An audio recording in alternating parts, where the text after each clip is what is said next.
Hello everyone, welcome back to one more cleaning mini vlog. Welcome to my YouTube channel Diya Dhriti Vlogs. ఇదైతే నిన్నండి గురువారం మెట్లన్నీ కడిగేసి ముగ్గులైతే పెట్టేశాను. ఇంకా మిషన్లో బట్టలు అయితే తీయడానికి అని వచ్చినప్పుడు ఇంకా కిందన కూడా మొత్తం వచ్చేది కడిగేసాను నీట్గా. బయటను కూడా ముగ్గు పెట్టేశాను, బట్టలు అవి కొట్టేశాను. మొత్తం ఇదంతా బూజు పట్టేసిందండి.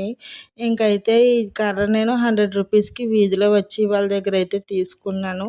నేను మీకు ప్రోడక్ట్స్ ట్యాగ్ చేద్దాం అనుకుంటున్నానండి. నాకైతే మీరు లైక్ షేర్ చేశారనుకో సబ్స్క్రైబర్స్ పెరిగితే వస్తాయి ఆప్షన్స్, ఇంకా రాలేదు.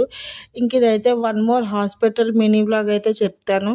మా చిన్నమ్మాయికి అయితే హ్యాండ్ బాగాలేదు, కురుపు వచ్చేసి చేయి వాచిపోయింది అనమాట. ఇంకా హాస్పిటల్కి అయితే తీసుకెళ్ళాను. ఈరోజు అయితే ఫ్రైడే కదండి, వైట్ డ్రెస్ కోట్ అనమాట, యూనిఫాము. ఈరోజు ఇంటి దగ్గర ఉండిపోమంటే ఇంటి దగ్గర ఉండిపోతానేమో అని హ్యాపీగా ఫీల్ అయ్యింది. స్కూల్ డ్రెస్ వేయబోసరికి ఫేస్ పోయిందనమాట ఆమెకి. ఇంక తిని వెళ్ళేలోపు అందరూ గ్రౌండ్ నుంచి అయితే వస్తున్నారు. వెళ్ళిన వెంటనే ఇంక బ్రేక్ అయిపోయింది. ఆ బ్రేక్లోనే కూర్చోబెట్టి స్నాక్స్ అయితే పెట్టేశాను. నేనైతే రేషన్కి వెళ్ళానండి. రేషన్కి వెళ్ళి వచ్చి నేనైతే ఇంటికి వెళ్ళిపోతున్నాను. 2 పనులు ఒకే రోజు అయిపోయాయి నాకు. ఇంక ఇలా నడుచుకుంటూ అయితే వెళ్తాను. మీరైతే ప్లీజ్ వీడియోని లైక్ చేసి సబ్స్క్రైబ్ చేయండి.